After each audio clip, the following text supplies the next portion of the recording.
Seo Sraith Pictiúr a seachtaíoch, Samhradh Iontach a wonderful summer. Sa chéad picture an seo feiceann mí cúpla cailín agus iad a caint faoi leithénta saoire an tairg. In this first picture we see a couple of girls and they're talking about the summer holidays.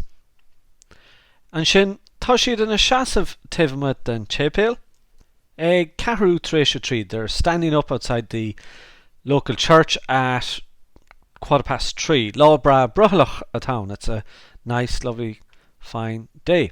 There an cailín ar chlé go méid sour den scothachá. The girl on the left says they're going to have a great summer. Nuair bheith an orteis hark gone out when the Leavingcert will be over, for sure. There an cailín ar yesh go le lán le play cud. The girl on the right says that they've got a lot to discuss. But while a dollar Cyril lena cara harlar, she'd like to go abroad with her friend, if possible. Más féidir. Gan doubt beidh siad a géirí a good planana a chur le chéile gan bhuiil or no gan bhail. So for sure they'll be trying to put their plans together without any delay. Cosúla gach déagór eile sa tír, like every other teenager in the country, beagar who posna saorig a all chun airgid a hiileamh don turas. They will have to get summer jobs to get money for the trip. Agus cúpla ceist an seo, cá bhfuil na cailín ish, where are the girls now? Agus cén sort Aimsir town, what kind of weather is it? So two very basic questions. And the same as the rest of our Sraith and Leavingcertirish.com, at the bottom of all of the slides you will find some of the key vocabulary that I think you must include, and that's just a recommendation. Victor dó hiag na cailíní go raibh post-sarig riachtanach chun airgid a hiileamh don turas sarig. So the girls understood that a summer job was riachtanach. We've seen it several times already, essential to earn money for the summer trip.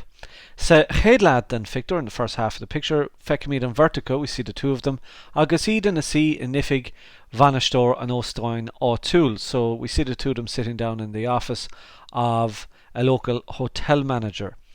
Is léir go bhfuil agalav the haisig in Shulako. It's clear that there's some kind of interview taking place. An agalav is an interview.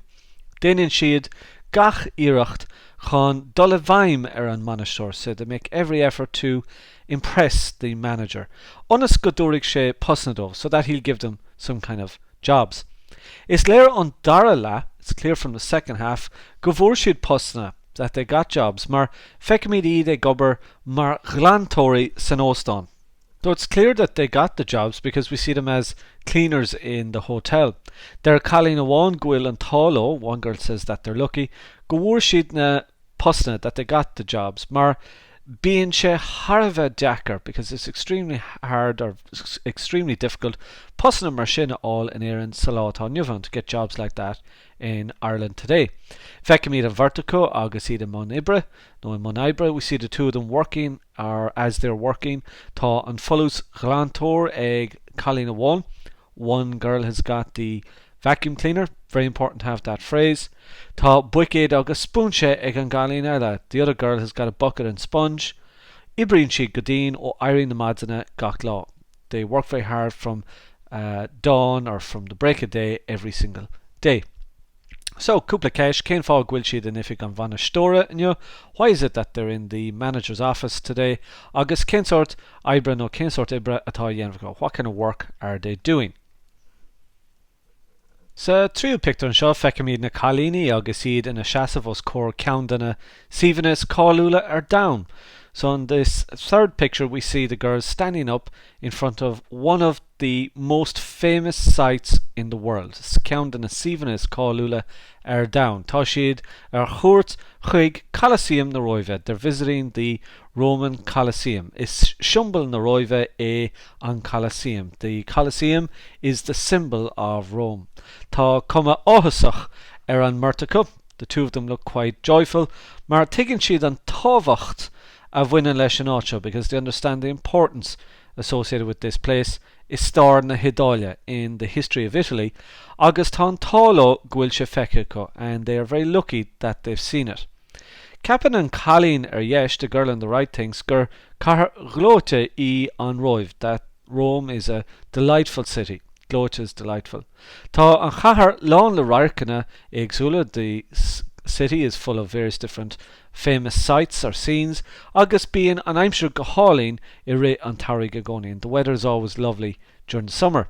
Gan doubt bhain siad triail as na cártaí creidmhasa chomh for sure. They made good use of the cártaí creidmhasa, the credit cards as well. Mar fecim go bhfuil a lán lámha or go bhfuil a lámha lán le málaí siopadóirte, because I see that their hands are full of shopping bags. Tá cáil chathair na roimhe mar cheann scríbe siopadóirte. Rome is famous as a ceann scríbe siopadóirte, as a shopping destination. Nach é sin an fá go bhfuil na cailíní seo san Iodáil an gcéaddul síos. So isn't that why these girls are in Italy in the first place? So cúpla ceist beidir cén fá go gapan an cailín gur chathair glóta I an roimh. Why does one of the girls think that Rome is a delightful city? Os an dóileat gur chaisiad mór an airgid sa chathair seo. Do you think they spent much money in this city? Hagan siad the bhaile on Turas Harlar when they come home from the trip abroad. Buineann siad tanmh as gan áradí an tíl. They enjoy just the ordinary things of life. Is buil iad sa chuman Lúthchleas Gael. They're members of the GAA. Agus imríonn siad pell na man leis an club áitiúil. They play ladies football with the local club. Sa chéad lad an Pictiúr feicim na cailíní agus chur na críomha curtha Nordica. In this first half we see, or the first half of the picture we see, the girls with the championship cup raised. Is léir gur bhuaigh siad an chréimh. It's clear that they won the championship in Mlíana this year. Agus tá áthas an downartha, and they're very, very happy about it. Nuair nach bhfuil siad ag gimmert pelle nó ag tréáil ag an deir seachtaine, when they're not playing football or training at the weekend, ten na cailíní go dtí an fictarlinn go minic. The girls go to the cinema often. Feicimid iad in a sí ag féchant an scálan pictarlinne.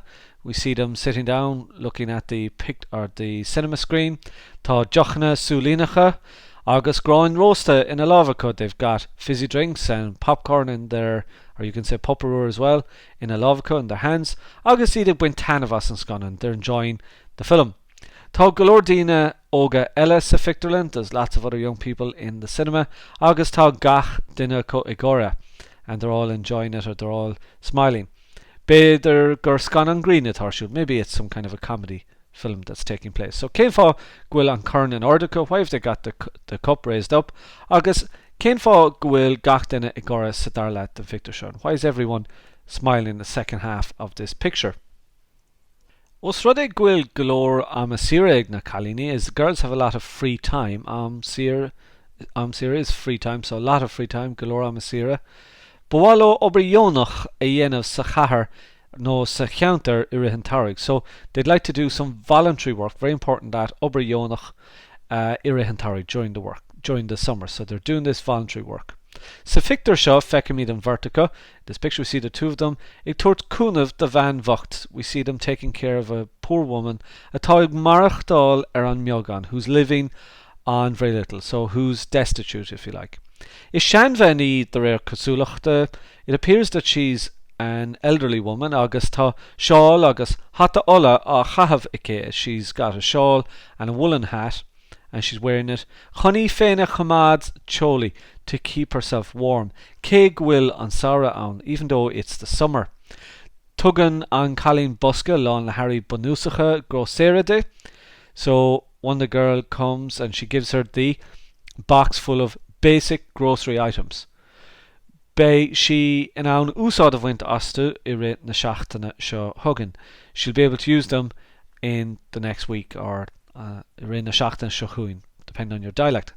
Cahan Cailíní Veshna de chuid neve Inchin de Paul. The girl wear vest belonging to St. Vincent de Paul. Tá logo na hagriachta le feicáil Haven an Vostra chomá. You can also see the organization's logo na hagriachta on the side of the box as well.